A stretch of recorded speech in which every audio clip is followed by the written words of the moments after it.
नमस्कार दोस्तों, आप सबका स्वागत है मेरे यूट्यूब चैनल के ऊपर।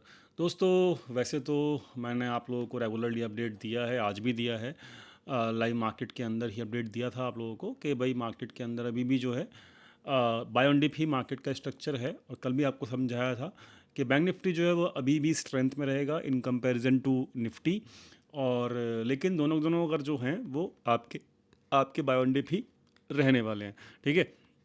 जो कल की वीडियो थी उसने आज भरपूर काम किया, और जो मार्केट था आज वो देख सकते हो आप। ये वनडे का स्ट्रक्चर है, वनडे का मतलब चार्ट है ये। वनडे के चार्ट में आप देखोगे तो हमारा जो टारगेट था 53,000 के आसपास का, वो अचीव ऑलमोस्ट हो गया है। ठीक है।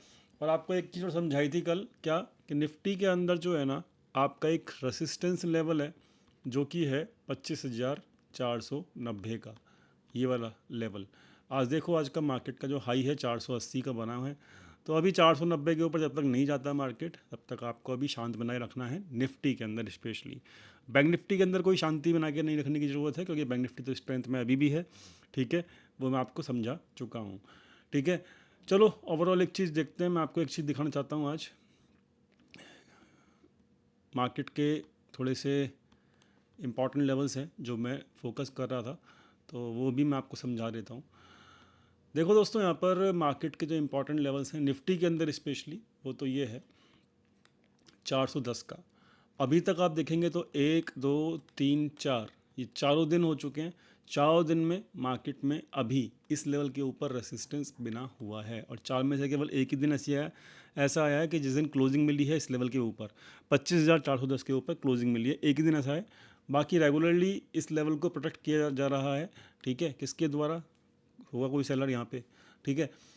पर यहाँ पर अब हमें कहानी क्या समझ में आई? कहानी हमारी को ये समझ में आई कि ये लेवल के ऊपर मार्केट को 1 से 2 दिन टिकना ज़रूरी है। मतलब पहले दिन इसकी क्लोजिंग हो जाए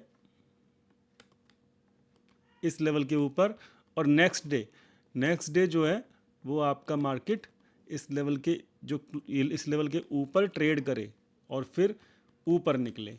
ठीक है। तो ये लेवल याद रखना 25,410 का। इस लेवल के ऊपर ही मार्केट में स्ट्रेंथ आएगी, और कैसे आएगी वो मैंने आपको यहाँ पे समझा दिया है। पहले दिन क्लोजिंग हो जाए, सेकंड डे नेक्स्ट डे, मतलब इस जो क्लोजिंग होगी 410 के ऊपर, उसके ऊपर वहाँ पे मार्केट ट्रेड करे, स्ट्रेंथ में रहे, और ओवरऑल मार्केट के प्रीवियस हाई को तोड़े। तो इस तरीके से मार्केट में आपको इम्पॉर्टेंट लेवल समझ में आ गए। ठीक है। ये इम्पॉर्टेंट लेवल जो है आपका मार्केट के अंदर, मतलब सॉरी बैंक निफ्टी के अंदर अगर मैं बात करूं, तो ये इम्पॉर्टेंट लेवल दोस्तों बैंक निफ्टी के अंदर जो निकल के आ रहा है ना, वो आ रहा है, एक मिनट रुको,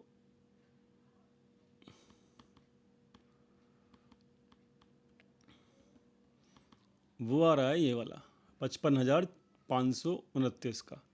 ठीक है। और अगर मैं इस वाली गिरावट का भी लूँ तो भी देखो 55,700 के आसपास आ रहा था, यानी कि एक इम्पॉर्टेंट लेवल जो कि इसको क्लस्टर भी बोल सकते हो आप, जो लेवल्स का क्लस्टर बन रहा है यहाँ पे, वो यही बन रहा है दोस्तों। कौन सा बन रहा है? 55,300 से लेके 55,500 के लेवल के बीच में। ठीक है। तो ये फोकस में रहना चाहिए। ठीक है, मैं ये नहीं कह रहा कल ही रहेगा, लेकिन बहुत, मतलब कुछ हफ्ते लग सकते हैं।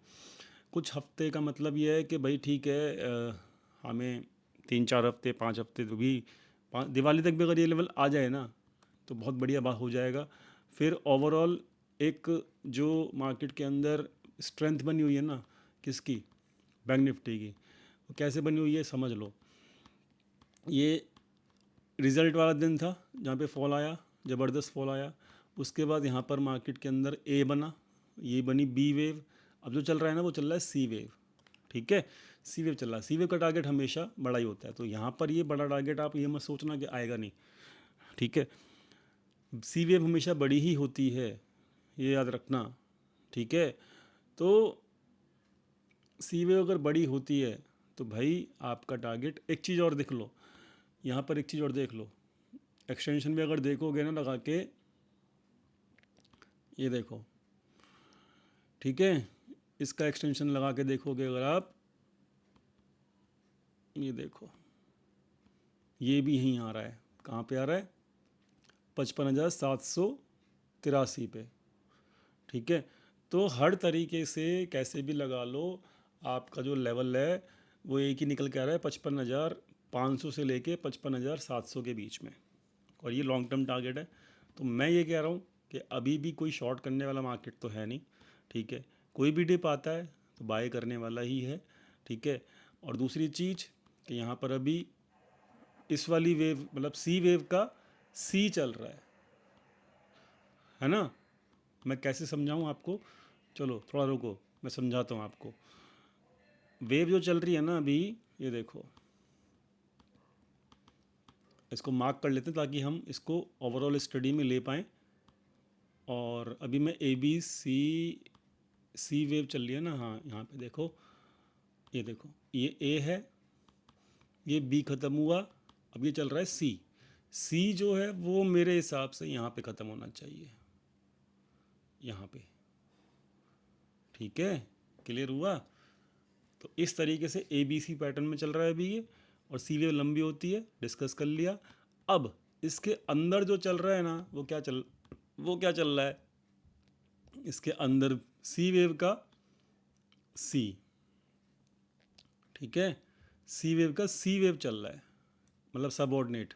ये देखो, ये बी और ये सी, ठीक है। क्लियर हुआ। अब ये सी यहाँ तक जाएगा या फिर यहाँ तक जाएगा, ये देखने वाली बात है, क्योंकि इसके बाद डी भी आएगी, और सी वेव यहाँ अगर यहाँ पूरी होनी है, तो अगर ये ओवरऑल सी वेव जो है यहाँ पूरी होनी है, तो ये जो सबऑर्डिनेट है इसके अंदर एक जर्क बाकी है, एक जर्क डी वाला, और डी के बाद फिर ई वाला, है ना। तो इस तरीके से भैया, समझ में आ गया हो तो कमेंट कर देना, नहीं तो दोबारा देख लेना, 2 बार देखना इसको, आपको क्लियर हो जाएगा। तो ओवरऑल माइंडसेट जो है ना, अब इस बिल्कुल भी शॉर्ट का मत रखना, मार्केट में बाय ऑन डिप ही है, ठीक है। और बाय ऑन डिप जो है वो आपको फ़ायदा ही करेगा अभी तक तो, जो स्ट्रक्चर बन रहा है, ठीक है जी। क्लियर होगी बात, समझ में आ गया। तो ये ओवरऑल स्ट्रक्चर है बैंक निफ्टी का। बैंक निफ्टी के टारगेट थोड़े से अभी बकाया रह गए हैं। निफ्टी के अंदर तो आप समझ ही गए हो, है ना। निफ्टी के अंदर अभी आप क्लियर हो गया है आपको, ठीक है। 410 का लेवल काफ़ी ज़्यादा इंपॉर्टेंट है, ठीक है। टारगेट्स समझा दिए हैं। एफ को ले लो। एफ अभी भी देखो इक्विटी में भी बाय कर रहे हैं, आज भी इक्विटी में बाय किया है अच्छा वाला। और ये लोग ऑप्शंस में न्यूट्रल हैं काफ़ी दिनों से, 2-3 दिन से न्यूट्रल हैं देखो। तो आज तो बिल्कुल ही न्यूट्रल हो गए, 1200 पोजीशन से कुछ होती नहीं है इनके लिए। लेकिन फ्यूचर्स में देखो भर भर के बाय हैं, ये देखो फ्यूचर्स में ये लोग देखो 220 से 237 हो गए। तो फ्यूचर बुलिश है, इक्विटी बुलिश है, ऑप्शंस में इनकी कोई पोजीशंस बन नहीं रही 4 दिन से, तो ओवरऑल इनका व्यू काफ़ी बुलिश है। दूसरी चीज़ यहाँ पर देखो कि ये जो स्टॉक फ्यूचर्स हैं एफ के, ये देखो ये बढ़ने शुरू हो गए हैं दोबारा से, ठीक है। तो जब ये बढ़ने शुरू हो जाएं तो समझ लो मार्केट में 11 दिन कन्फ्यूज़न रहेगी, कोई दिक्कत नहीं, लेकिन ओवरऑल स्ट्रेंथ में आ जाएगा मार्केट, ठीक है।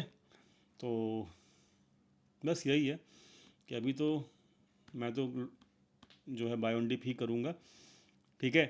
और बस फिलहाल इतना ही दोस्तों। उम्मीद करता हूँ वीडियो समझ में आ गया होगा। वीडियो समझ में आया तो प्लीज़ लाइक कीजिएगा, दोस्तों के साथ शेयर कीजिएगा, चैनल को सब्सक्राइब करना मत भूलिएगा। HDFC बैंक और रिलायंस की स्टडी मैंने कर रखी है लाइव मार्केट अपडेट वाले में, उसको जाके चेक कर लेना। बाकी ओवरऑल स्ट्रक्चर ठीक है, अभी भी कोई बिगड़ा नहीं है। मिलते हैं कल लाइव मार्केट के अंदर अपने टेलीग्राम चैनल के ऊपर। टेलीग्राम चैनल का जो लिंक है वो डिस्क्रिप्शन में दिया हुआ है। Thank you so much for watching this video. Thank you.